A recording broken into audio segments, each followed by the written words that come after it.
Assalamualaikum warahmatullahi wabarakatuh.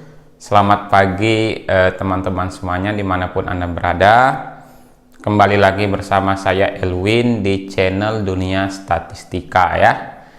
Baik, saya ucapkan terima kasih kepada teman-teman yang terus mendukung channel Dunia Statistika ya, yang setia mendukung channel Dunia Statistika ya. Kali ini saya akan men-sharing video privat saya ya dengan Mbak Fahira ya, yang berasal dari Jambi, tapi beliau ini adalah mahasiswa dari Universitas Brawijaya ya, jurusan biologi ya di Universitas Brawijaya ya. Jadi satu alma mater lah dengan saya ya, karena saya juga alumni Brawijaya. Nah ya, jadi bagi teman-teman yang juga ingin privat ya, seperti Mbak Fahira ini, bisa menghubungi saya di nomor WA saya ya, di 0812 3205 4583 ya. Bisa kalian privat mandiri ya, atau privat personal seperti Mbak Fahira, atau kalian bisa juga privat yang saya adakan secara bersama-sama ya, yaitu satu kelas ada 10 peserta. Itu setiap minggu satu kali pertemuan, dan selama 1 bulan itu ada 4 kali pertemuan dengan biaya 100.000 ya. Jadi untuk privat personal itu juga sama, 1,5 jam biayanya 100.000. Bisa membahas topik mengenai data penelitian kalian secara langsung ya, atau mau ikut privat yang bersama-sama satu kelas itu 10 peserta ya, dengan biaya juga 1 bulan sebesar 100.000 ya. Nah, jadi mungkin ada teman-teman yang ingin meningkatkan ya pemahaman statistikanya, terlebih lagi di statistika rancangan percobaan untuk pengolahan data penelitian ya. Saya di sini bukan berarti saya paling tahu gitu ya, mengenai statistika rancangan percobaan ini. Mungkin teman-teman lebih tahu ya, mari kita sama-sama sharing ya. Oke, berikut adalah video privat saya dengan Mbak Fahira. Ini lebih ke membahas bagaimana cara ya mengolah data menggunakan rancangan acak lengkap faktorial ya, kemudian dilanjutkan dengan bagaimana cara menghitung uji Duncan-nya ya, dan juga bagaimana cara memberi simbolnya ya, simbol di uji Duncan.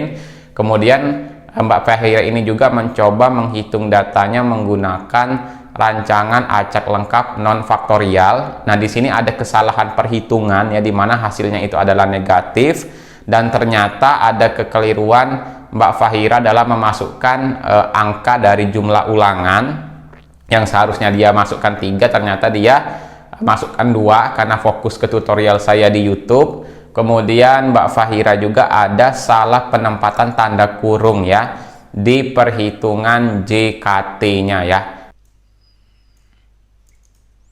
Halo, Assalamualaikum Mbak. Waalaikumsalam.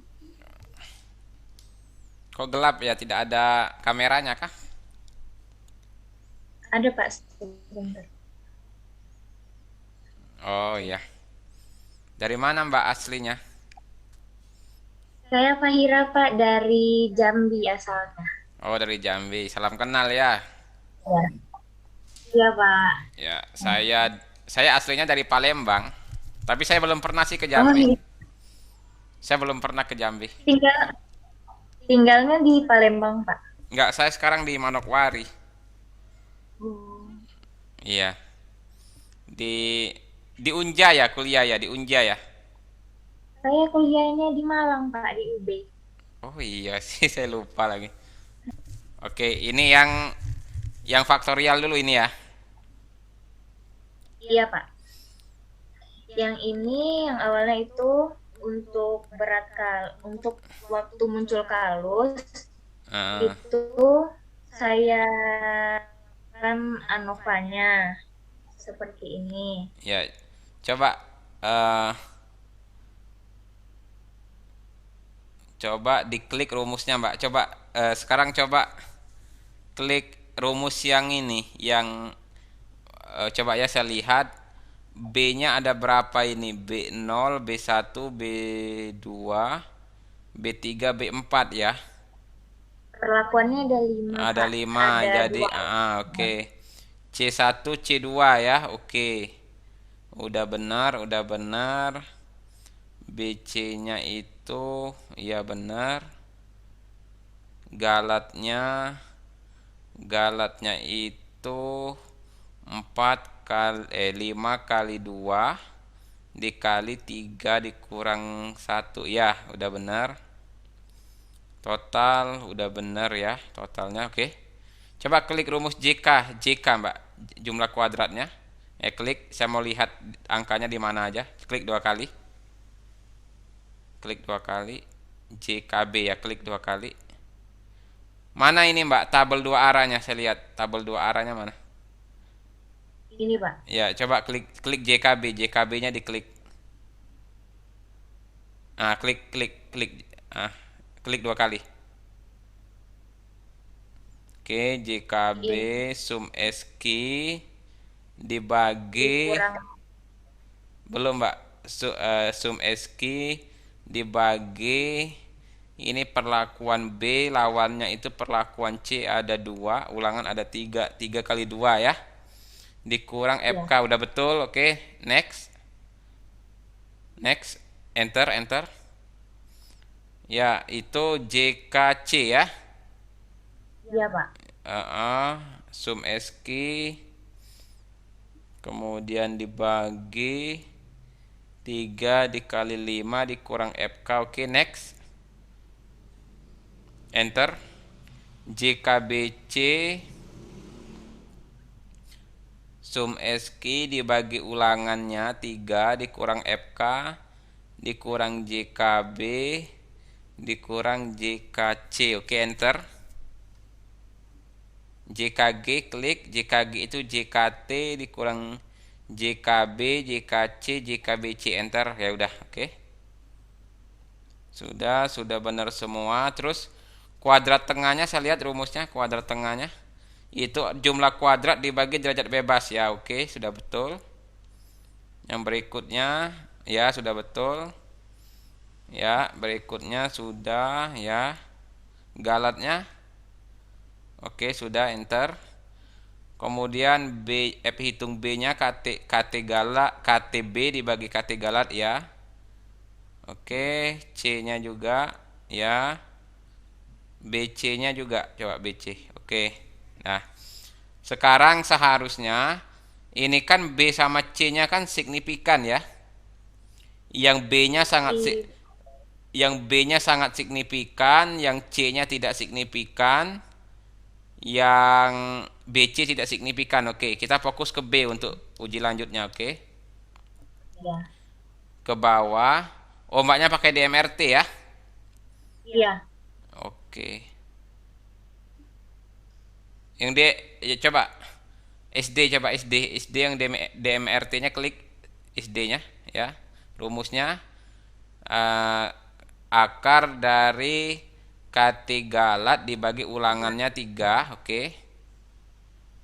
Oke. Ya, ini perlakuan B-nya ada 1, 2, 3, 4, 5. Berarti dia ada 4 tabel Duncan-nya, Mbak. 4 saja. Sampai sini aja ya Pak. Iya, sampai yang 5 ini aja. Jadi hitungnya 2, 3, 4, 5. Sampai 5 saja. Jadi 6 tuh Oke. 6 sampai 10 dihapus saja. 6 sampai 10 dihapus. Oke. Nah, Duncan hitung itu rumusnya tabel Duncan dikali SD. Coba klik. Ya. Klik. Oke, ya oke, udah benar. Sekarang mbaknya pakai ini nggak? Pakai cara saya nggak? Yang pakai yang rata-rata plus DMRT tidak ya? Menentukan simbolnya. Atau mbak pakai cara lain? Tidak Pak. Pakai cara mana mbak? Pakai cara lain. Kemarin saya hitungnya manual Pak. Jadi dikurang tabelnya gitu. Ya, Terus itu. itu dikurang tabelnya. Eh, tapi agak rumit dia mbak kalau satu-satu begitu. Makanya saya itu pakai cara nilai DMRT-nya ditambah dengan rata-ratanya. Ini ditambah rata-rata yang mana, Heeh. Pak? Coba ini Yang ini. gini aja, mbaknya kirim ke WA saya data ini, nanti saya coba langsung ini, langsung saya tutorkan. Ini saya rekam nggak apa-apa mbak ya? Iya, Pak. Nggak apa-apa. Nah, siapa tahu bisa jadi konten Iya, Pak. dan ke. Nah, kalau ini kan mbaknya sudah urutkan dari yang terkecil sampai terbesar ya. Iya. Nah, kalau saya pakai ini mbak, pakai ada namanya nilai DMRT ditambah rata-rata gitu kan. Nah, gini aja. Jadi rata-rata yang pertama saya jumlahkan dengan DMRT yang pertama ini. Nah, tuh. Nah, lihat. Nah, ini kan 6,66, ini 9,48 kan? Nah, jadi Iya. nilai 6,66 sampai 9,48 saya kasih simbol A gitu kan. Nah, ini sampai sini berarti ya. Nah, saya kasih simbol A. Iya. Kemudian saya jumlahkan lagi yang kedua dengan DMRT yang kedua. Nah, nilai dari 7,83 sampai 10,78 itu simbolnya B, tapi harus melewati B. Nah, tapi B-nya tidak ada yang melewati kan? Tidak melewati itu, kalau melewati ada di sini B-nya sendiri gitu, Mbak. Nah, ini artinya melewati. Nah, kalau dia tidak melewati, diabaikan, berarti dia sudah diwakilkan oleh A. Nah, gitu.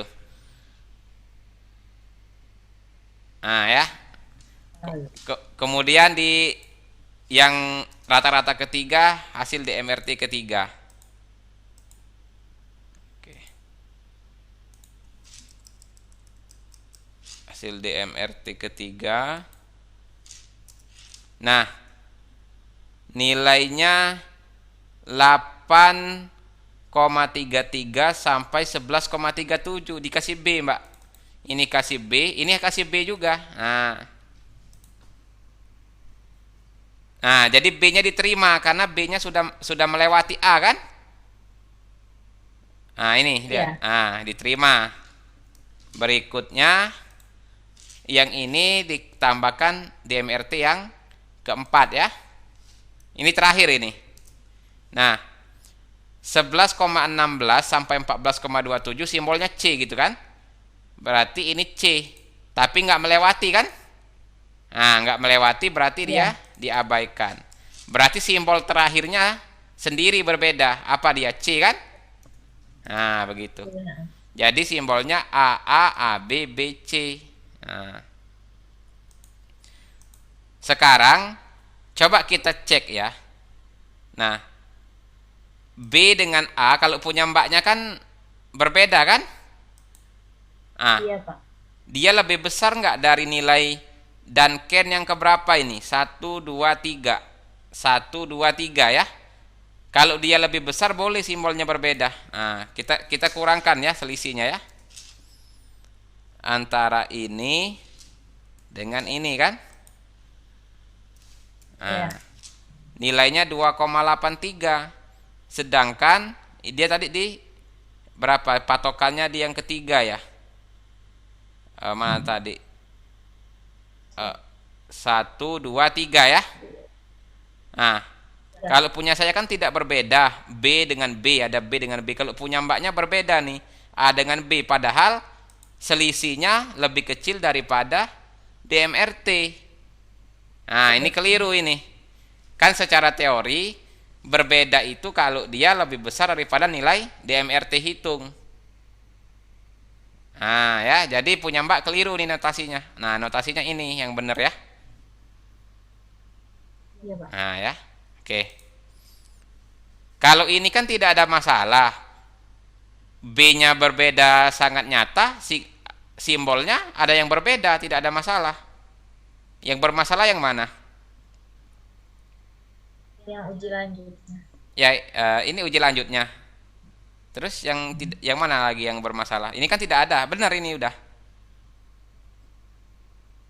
Ya Pak, kemarin itu saya mungkin salahnya di interpretasinya. Soalnya saya kemarin bilang di interpretasi kalau misalnya yang B1 ini yang paling cepat. Jadi mungkin pembimbingnya bilang seharusnya bukan lebih cepat karena ada B3 juga yang tidak berbeda Ah, nyata, ah. B3 dan B2 yang tidak Iya, berbeda nyata. begitu. Jadi interpretasinya begini. Ini patokannya punya saya saja ya, jangan punya mbaknya ya. Karena ini kan ada keliru. Nah, jadi ini kan yang paling bagus yang mana ini? Dari rata-rata ini. Yang paling kecil, Pak. Oh, yang paling kecil. Nah, yang paling kecil kan Ya, B1. Tetapi B1-nya tidak berbeda nyata dengan B3 dan B2, ya. Artinya sama. ya, B1, B3, B2 artinya sama. Dia tidak menunjukkan rata-rata yang berbeda. Ya, jadi ini sama secara statistik walaupun kalau lihat dari rata-ratanya ada perbedaan ya. Tapi secara hasil ya Pak. analisa statistik dia sama. Artinya perlakuan terbaiknya itu bisa dari B2, B3 dan B1. Nah, bisa semua ini jadi perlakuan terbaik. Nah, tetapi B1, B2, B3 ini kan ada maksudnya. Mungkin konsentrasi atau apa ini B1, B2, B3. Ya konsentrasinya, Pak. Nah, konsentrasi paling rendah yang mana? Yang B1. Nah, berarti bisa disimpulkan B1 yang terbaik. Kenapa? Karena dia secara biaya lebih murah mungkin ya. Nah, mungkin kalau mau menentukan perlakuan terbaiknya B1 harus ada alasan mendukung. Karena mungkin dari segi biaya dia berbeda. Contoh begini ya. Misal ini saya penelitian pupuk nih ya. B1 ini tanpa pupuk, B3 ini pupuk 10 gram, B2 ini pupuk 20 gram. Saat dia tidak berbeda nyata begini, yang terbaik yang mana? Yang tanpa pupuk gitu. Oh, ternyata dia walaupun tanpa diberi pupuk bisa memberikan respon yang sama terhadap hasil panen. Nah, begitu. Artinya kan kita akan lebih memilih yang paling efisien di situ. Nah, Ya. begitu. Nah, jadi nanti kalau mbaknya ngasih simbol, ikuti aja cara saya ini ya. Kan gampang saja tadi kan? Gampang saja. Ya. Nanti kan ini ada rekamannya, nanti mbak bisa tonton ulang toh. Nah, itu. Terus data yang mana lagi mbak yang ini? Hmm, Diolah baru.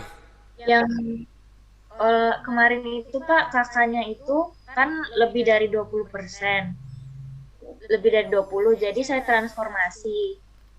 Berarti yang data yang dimasukkan ke dalam skripsinya itu data yang ditransformasi atau dari yang apa yang di awal, Pak? Data transformasi. Transformasinya. Mm-mm. Ditransformasi ya. Oh itu ini ada referensinya ya kalau kakaknya sekian ditransformasi. Saya nggak pernah baca itu sebenarnya sih. Ada Iya, Pak. Katanya kalau misalnya kakaknya lebih dari 20 itu lebih baik ditransformasi. Oh, ada siapa yang bilang ada referensinya kah tidak itu? Waktu itu saya juga ditutor gitu, Pak, di tempat skripsi. Ada analisnya bilang kalau misalnya kakaknya lebih dari 20 coba aja ditransformasi. Soalnya beliau juga dosen di Fakultas Pertanian. Hmm, ya karena jadi saya juga belum belum baca ya, belum baca di buku yang dia benar-benar menjelaskan detail gitu fungsinya koefisien keragaman di sini kan. Jadi ada juga yang menjadikan koefisien keragaman itu sebagai dasar untuk menentukan uji lanjutnya, kapan menggunakan Duncan, kapan menggunakan BNT. Tapi maksud saya kalau mbaknya punya referensinya bisa share ke saya gitu. Saya emang dari dulu ini nggak ini gitu. Kalau misalnya mbak menggunakan data transformasi ya tetap gitu kan, yang harus ditampilkan data transformasinya. Tapi Ya, kan Pak. kembali lagi apakah logis data transformasi ini nanti ke perlakuan ini gitu kan. kalau di Fakultas Teknologi Pertanian waktu saya kuliah dulu, kita nggak pernah sih pakai kakak sih, tapi kalau kita menyajikan hasil hasil ini di pembahasan biasanya kita disertakan dengan nilai standar deviasi. Gini Mbak, jadi misalnya Mbaknya udah dapat B gini kan, nanti di tabel atau di ininya Mbaknya harus tulis gini, misalnya B1 gitu kan. B1 rata-ratanya 6,66, nanti ditambah plus minus gitu. Plus minus. Nah, plus minus ini standar deviasinya. Nah, dari mana dapat nilai standar deviasinya? Ini kan B1 ya. B1. Mbaknya harus mencari data untuk B1 saja. Nah, ini kan ada ini. Ini kan ada B1, ini kan B1, B1 cuman 2 kali ya B1-nya ya. Nah, berarti datanya ini, Mbak. Ada 6 dia datanya ini. Yang B1, ya kan? Iya enggak? Paham enggak sampai di sini?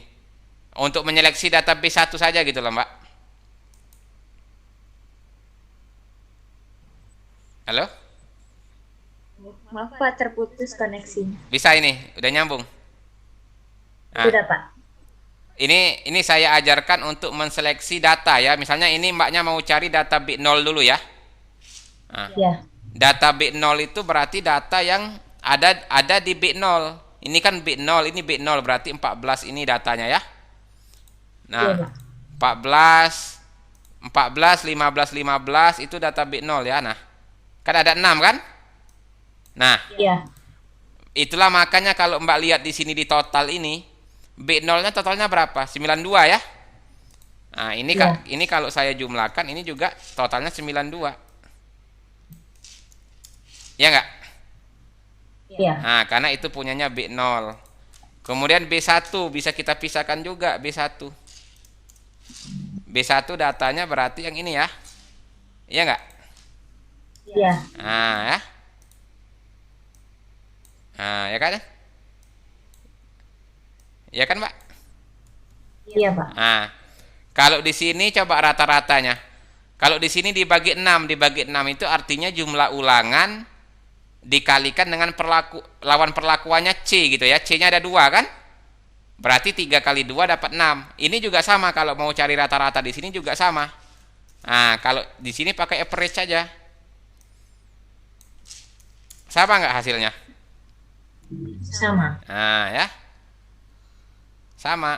Nah, jadi kalau orang bertanya kenapa ini, biasanya banyak di YouTube saya tuh bertanya, Pak, kenapa ini dibagi 6 gitu kan? Kok kenapa nggak di rata-rata dari sini saja average? Keliru gitu kan? Keliru karena kita berbicara rata-rata itu adalah dari sumber datanya kan? Iya. Nah, ini juga sama.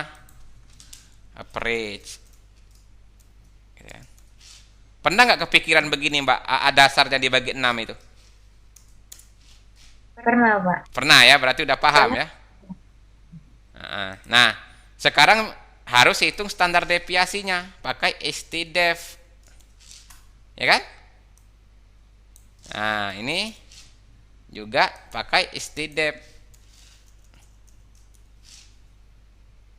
Nah, iya nggak, Pak? Ya kan? Iya. Nah, baru kalau di fakultas saya dulu, kita tidak pakai KK, tapi kita menuliskan rata-rata plus standar deviasi. Berarti yang ini contoh B0.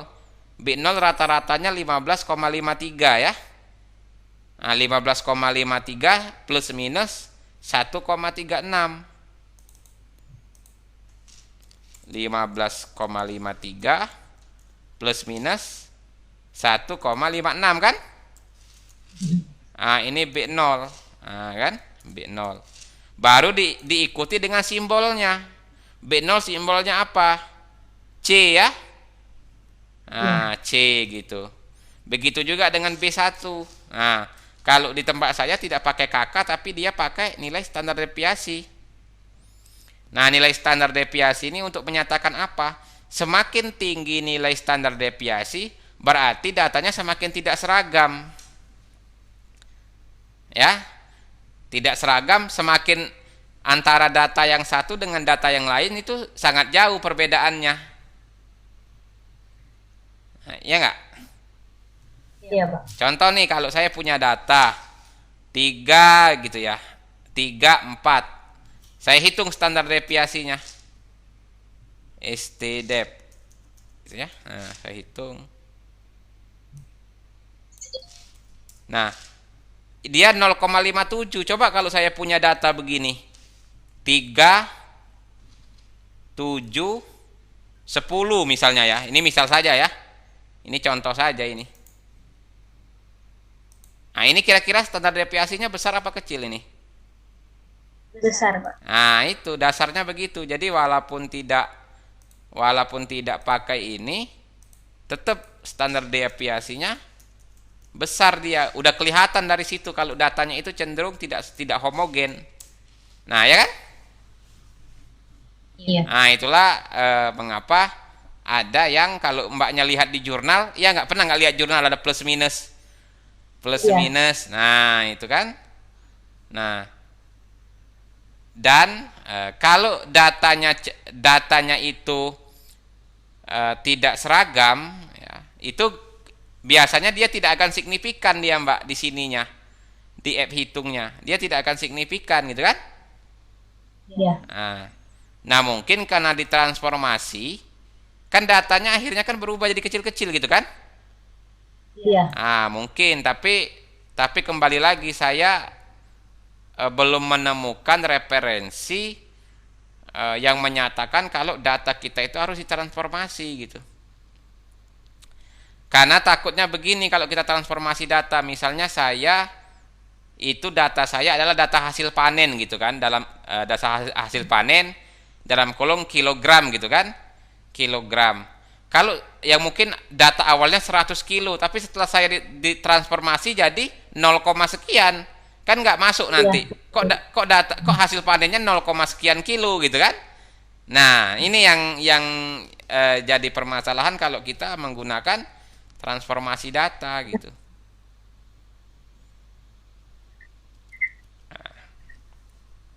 Tapi tidak apa ya, maksudnya mbaknya coba apapun hasilnya tetap dikonsultasikan ke dosen gitu kan, karena kembali lagi dosen pembimbing itu pasti dia akan mengarahkan ke hasil yang paling bagus gitu kan, dalam artian dia akan mengarahkan mahasiswa bimbingannya, tidak masalah. Yang penting intinya jujur gitu kan, jujur Pak, saya punya data begini, hasilnya begini gitu kan, terus solusinya harus seperti apa gitu. Kalau di YouTube saya itu, kalau Mbak pernah nonton itu kan ada saya membahas cara membuat data itu signifikan dengan manipulasi data begitu ya. Tapi saya tidak menyarankan manipulasi data, karena kan namanya data penelitian takutnya menjebak orang lain kalau kita manipulasi data gitu. Jadi jangan, biarkan apa adanya gitu kan. Karena kan ini akan menjadi konsumsi orang banyak begitu ya data kita ya. Kalau semisalnya kita manipulasi data, nanti kasihan yang baca gitu kan. Gitu. Ada lagi Mbak, yang mana yang mau dibahas lagi? Yang diolah baru, Pak. Oh, ini yang Mbaknya yang jadikan non faktorial ya? Iya. Oke, ada hasilnya negatif. Oke, saya cek ya. Iya, Pak. Sum, oke, sudah benar ya. Ini sum sudah benar. Ini sudah benar ya. Ini hasilnya Mbak, yang kanan ini ya. Yang Ya. tabel ini di kanan coba.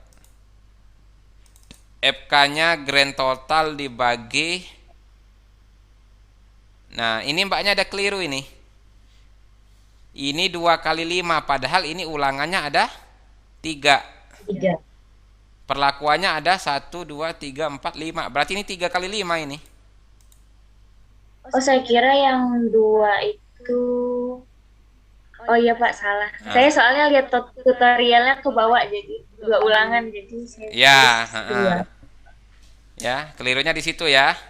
Oke, ini kan udah ketahuan ya Mbak ya. Ini kan harusnya 3 ya. Iya Pak. 3 toh. Oke, FK-nya sudah nggak ada masalah ya.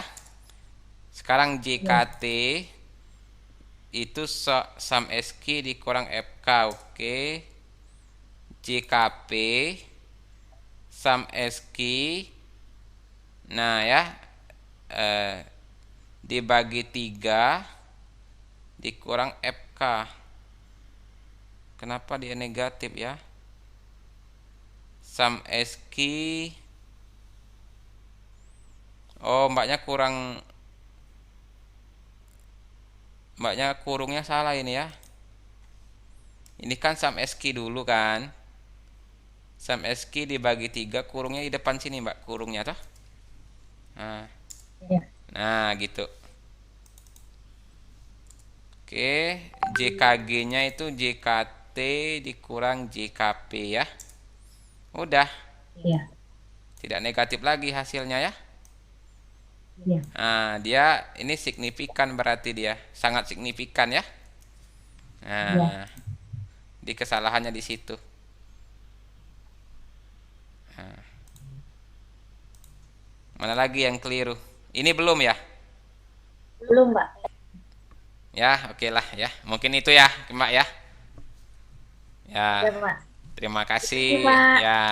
Oke, assalamualaikum warahmatullahi wabarakatuh. Nanti saya izin upload di YouTube ya, video privat kita Oh, ya. iya, Pak. Ya, Iya, Pak. oke ya. Makasih ya Mbak Fahira ya.